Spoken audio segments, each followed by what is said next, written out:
What's up, everybody? It's your boy Chip back at you from RVA Vapes, and today we got the KylinV2 coming at you. The second version of the best rebuildable tank ever. Check it out.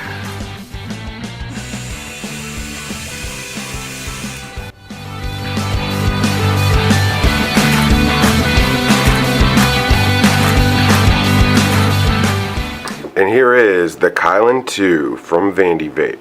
Waiting for this guy a long time, and it looks like they've got everything right.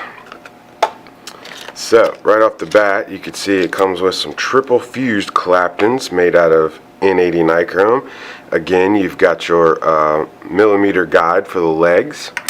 Of course, your tank with the bubble glass, straight glass, optional drip tip, and box of goodies.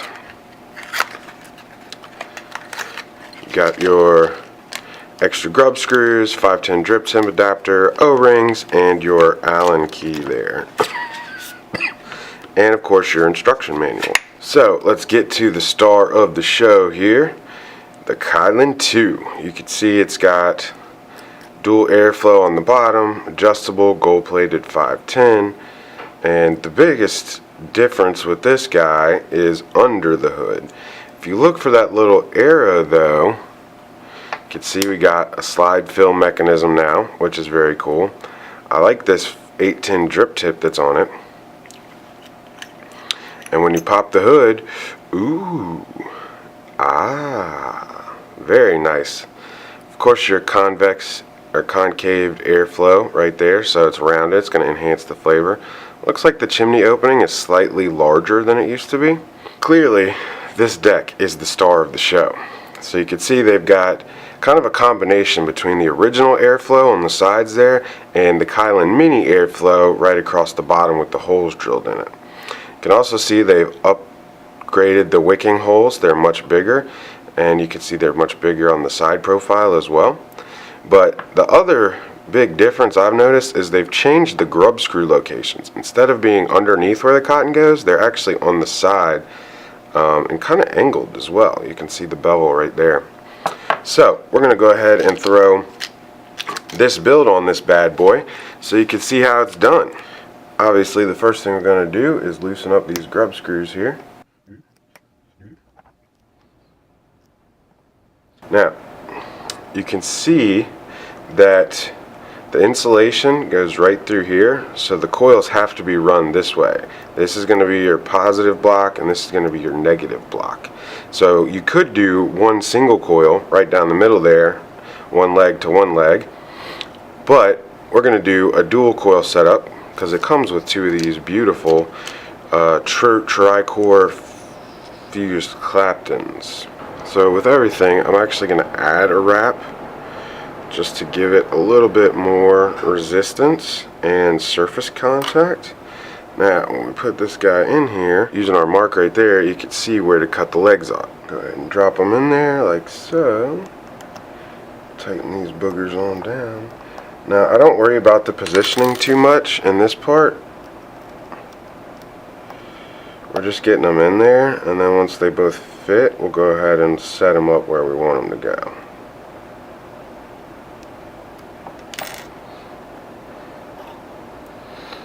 Do the same thing with this guy. Add a wrap onto it.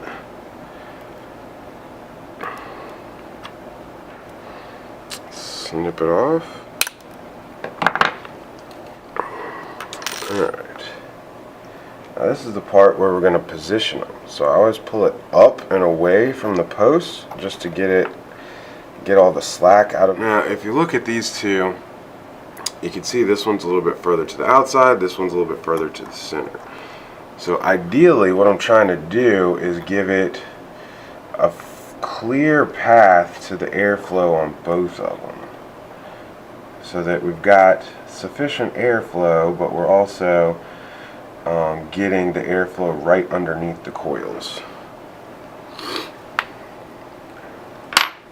So you can see that looks pretty darn good.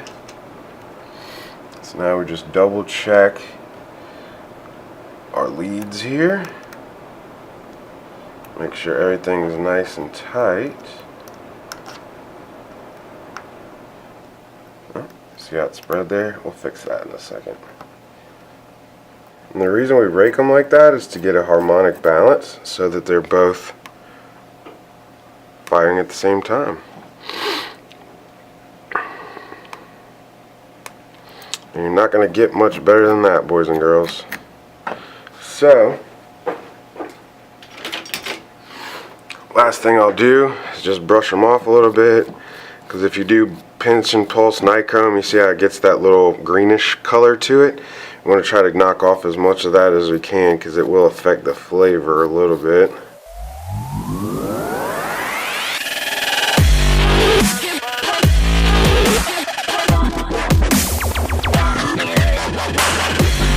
Alright, so now that you've got an up-close look at it, ran through how to build it, we're going to talk about the tank, the performance, and all that good stuff. First off, we're going to do the parameters, as always. From tip to tail, you're looking at 38.15 millimeters, and it's 24 across the bottom here, and it does bubble out to 30 with the bubble glass on it, so it's a little fat on the top, but I don't mind it. I'd rather have that 5 mil juice capacity as opposed to the 3 with the slim glass on it. Comes with all the goodies that you saw. You do get 2 different drip tips with it. Obviously, I like the styled one a little bit more, so that's the one I'm rocking with. We showed you the slide top fill. We showed you the deck when we were building it, so we don't have to really go into any of that right now. 7 cool colors. This is the blue one. Big surprise, right? But we're going to throw up the other colors right now.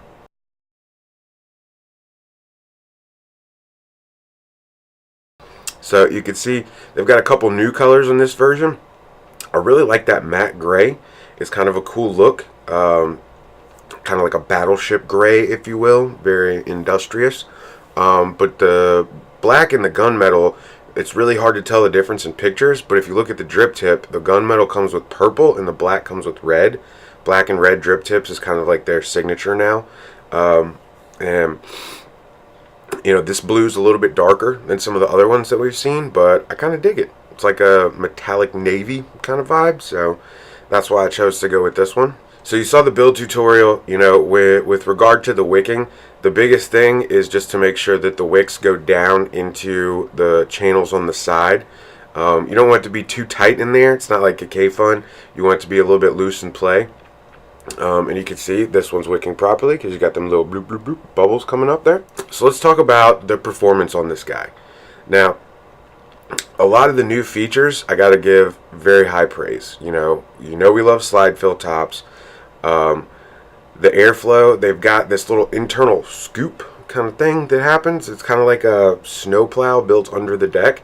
So the airflow comes in through the sides and then it's automatically directed up at, you know, kind of like a rolling angle. So that's really cool. And obviously the airflow underneath the deck, with the holes drilled in it and then the slots on the side, it's a much smoother, swoopier airflow. So it's a lot easier to hit.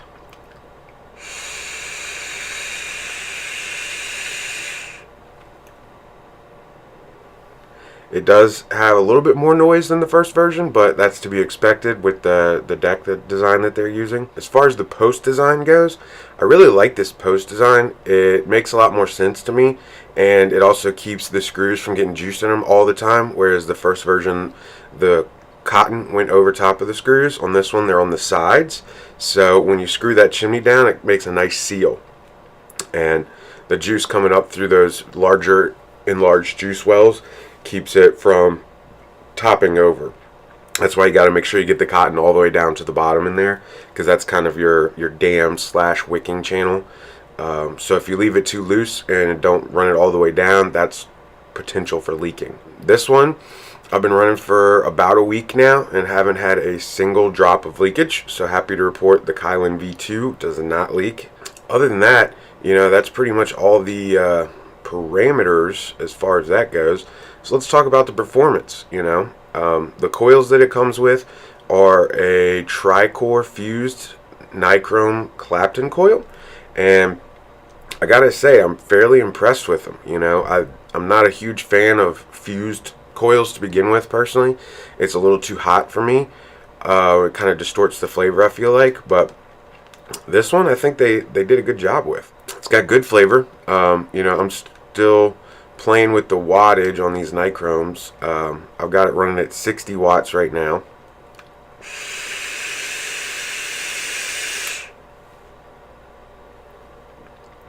And the flavor is excellent. You know, it's wicking great.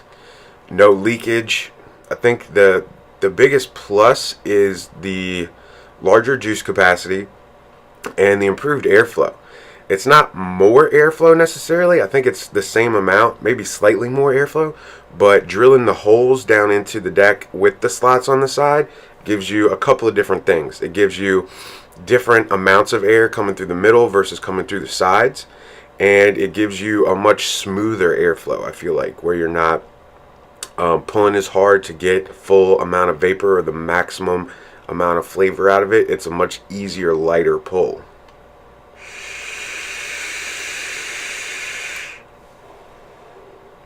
And you can see it's definitely no slouch on vapor production. I think I could probably turn it up a little bit more, but like I said, I don't like a real hot vape, so that's kind of why I'm still figuring this build out particularly. Let's try it at 65, see what happens.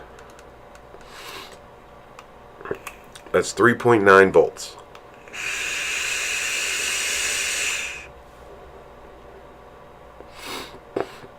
A much better dense vapor that I'm looking for.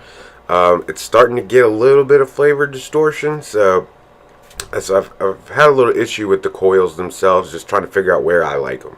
There's nothing wrong with the coils particularly. I think it's just a combination of this flavor with those coils that doesn't really act like I want it to act. So I've had a little bit of an issue with that, but that's not a big deal. I'm sure if I put a different juice on here that likes a little bit more heat, I wouldn't have that problem. So don't worry about that. The final tally. You know, the style's really good. The build quality is much better. Improved airflow. I think the deck's even a little bit easier to build on. I like the new colorways. And no leaking. Most importantly, no leaky.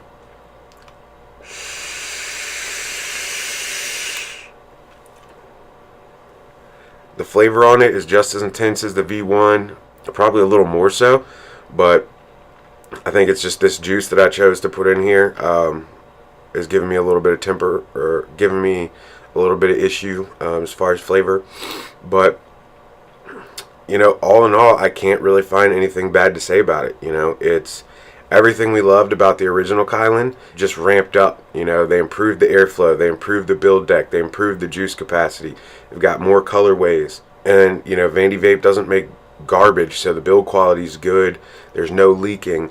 So all in all, I have to say this might be my favorite rebuildable 2018. Boop, boop, boop, boop. 3 very enthusiastic thumbs up for the Vandy Vape KylinV2. If you want to pick yours up, I'm going to throw your coupon code up right here. And you can get yours for 10% off at shop.rvavapes.com. As always, we try to keep these reviews as short and sweet as possible. So thank you guys for watching. Make sure you subscribe to our channel so you can stay up to date on all the latest videos coming out every Saturday. And last but certainly not least, if you want to smoke, that's your business. If you don't,